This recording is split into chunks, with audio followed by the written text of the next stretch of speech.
Now it's day 4 of jury deliberations in the Delphi murders trial. Again, it's underway right now. So far, jurors have put in more than 14 hours of work combing through loads of evidence, unable so far to come to a consensus. The 12 have the fate of Richard Allen in their hands. He's the man accused of killing Abby Williams and Libby German near the Monon High Bridge in 2017. Our Kit Hanley is live in Delphi now with our Russ McQuaid, who has been in the courtroom every single day. Kit, the jury just arrived a short time ago, correct?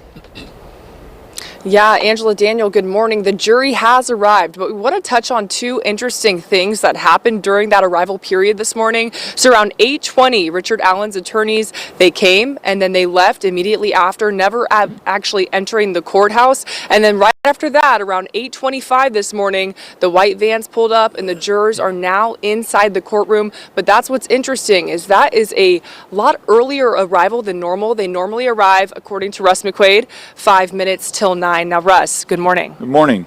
We want to talk about, oh, you have your own mic, excuse me. Thank you. We want to talk about, what that early arrival could mean. What could that mean? I think it means that this jury took all of Sunday off where they can't do any work. They can't even see their families. I don't even think they were able to watch the Colts game. They can watch DVDs.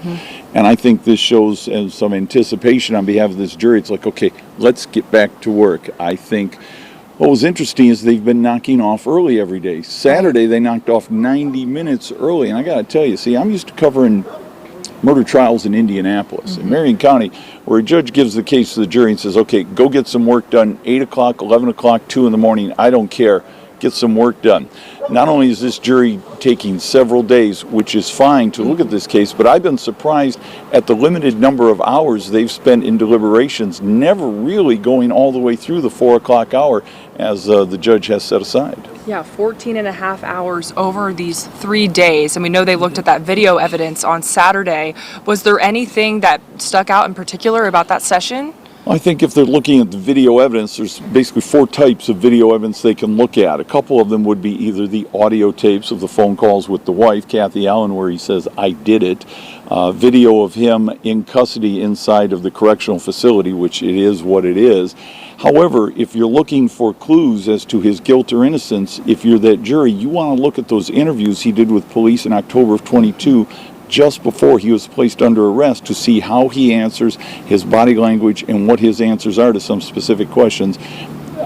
They were looking at those videos, and I believe what they're trying to do is they're trying to say, okay, what was his mindset? What was he saying when he was still a free man, and see how that dovetails with the prosecution's case. Yeah, of course, and we know that they have to find that guilty or not guilty verdict for Richard Allen, but of course there could be a hung jury if they can't come to that consensus. That's one of my questions that I have for you, because I'm interested to know too, if there were to be that hung jury, what happens next? Is it an automatic mistrial, or what happens? If it becomes a hung jury, we all go back to square one. The defense attorneys argue he should be released from custody until a decision is made. Nicholas McLeland, the prosecutor, has to go back to state police, say what's going to make this case better the second time around. Don't discount the fact that this county, Carroll County, has shelled out $4 million for this case. Lots of money. That's a lot of money in a small county like this.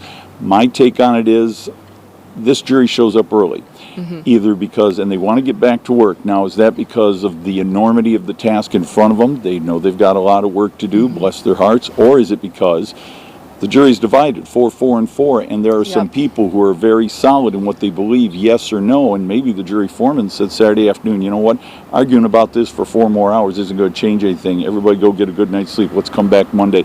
Let's see if you thought of anything over the weekend, if there's anybody that's willing to come off their position, and that's where jury deliberations pick up this morning. Thank you, Russ. Obviously, very heavy decision for these 12 jurors here inside the Carroll County Courthouse, and we know that Judge Gohl said that it's not just enough to think that Richard Allen is probably guilty. They have to be sure in their decision.